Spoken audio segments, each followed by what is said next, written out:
SS public convent school Jangipur के online class में आप सभी का स्वागत है।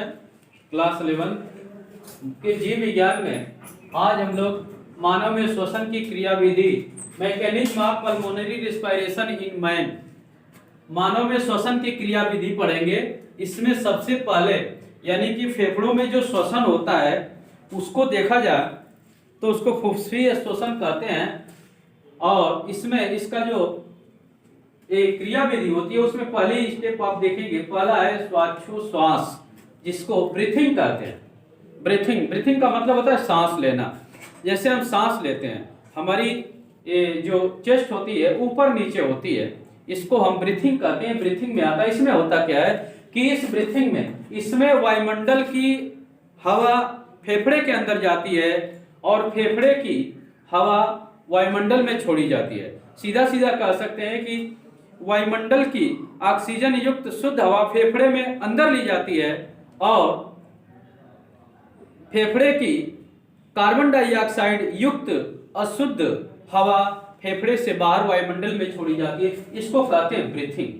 अब आइए दूसरे पे, फेफड़ों में गैसों का विनिमय, exchange of gases in lungs. फेफड़ों में गैसों का विनिमय, तो फेफड़ों में गैसों का विनिमय, फेफड़ों के बारे में आपको, फेफड़े के बारे में आपको बताएं। फेफड़े छोटी छोटी एक कुपिकाओं का बना होता है, जिसको, ठीक ना, छोटी छोटी कुपिकाओं का बना होता है। इसमें क्या होता है कि फेफड़ों में गैसों का विनिमय होता है एक कुपिका और रक्त के बीच। कुपिका और रक्त नलिकाओं के या रक्त केशिकाओं के बीच जो होता है गैसों का आदान प्रदान होता है। ब्लड में से कार्बन डाइऑक्साइड कुपिका में चली जाती है और कुपिका की ऑक्सीजन ब्लड में चली जाती है। हीमोग्लोबिन के साथ मिलकर ऑक्सी हीमोग्लोबिन बनता है और ब्लड में चली जाती है। यानी कि कुपिका की ऑक्सीजन जो वायुमंडल से आई है वह ऑक्सीजन ब्लड के अंदर चली जाती है और ब्लड की कार्बन डाइऑक्साइड जो सेल से आई है वह कार्बन डाइऑक्साइड कुपिका में चली जाती है। इसको, ठीक ना, इसको एक्सटर्नल रिस्पायरेशन कहते हैं, वायु श्वसन। इसको वायु श्वसन कहते हैं। अब ये गैसों का परिवहन, ये तो ऑक्सीजन ब्लड में गई है। अब ऑक्सीजन ब्लड में चली गई तो ब्लड के माध्यम से वो ऑक्सीजन उत्तक में चली जाती है, उत्तक कोशिकाओं में चली जाती है, टिश्यू सेल के अंदर चली जाती है और वहां की कार्बन डाइऑक्साइड ब्लड के माध्यम से फेफड़े में आती है, जिसको कहते हैं गैसों का परिवहन, ट्रांसपोर्ट ऑफ गैसेज, ठीक ना, गैसेज।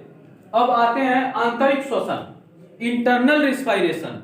यह इंटरनल रिस्पायरेशन में होता क्या है कि रक्त केशिकाओं के रक्त में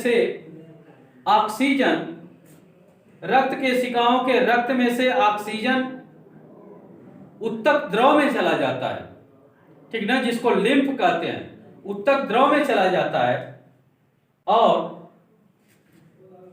उत्तक द्रव का जो कार्बन डाइऑक्साइड होता है वह ब्लड में चला आता है। इसको इंटरनल रिस्पायरेशन के अंतर्गत लेते हैं।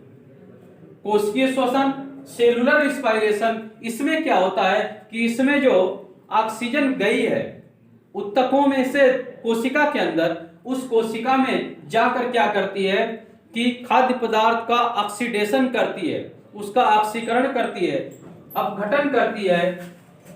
C6H12O6 ये खाद्य पदार्थ यानी कि ग्लूकोज होता है। ऑक्सीजन जब जाती है, यह ऑक्सीजन इसका ऑक्सीडेशन करती है और ऑक्सीडेशन में 6H2O plus 6CO2 plus energy,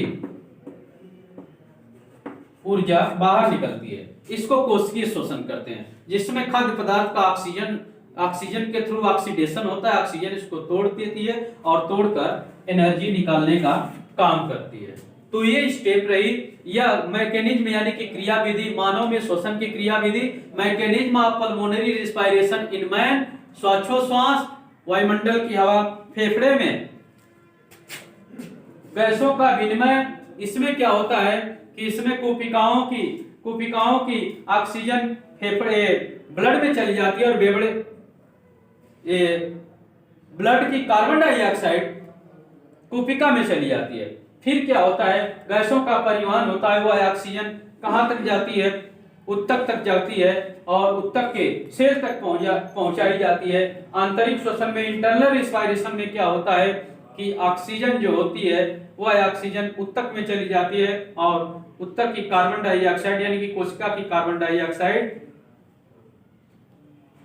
blood में चली जाती है। कोशिकीय श्वसन में वह ऑक्सीजन खाद्य पदार्थ यानी ग्लूकोज का ऑक्सीकरण करती है, ऑक्सीकरण करके एनर्जी निकालती है। ये हमने देखा मैकेनिज्म यानी कि इस मानव में श्वसन की क्रिया विधि।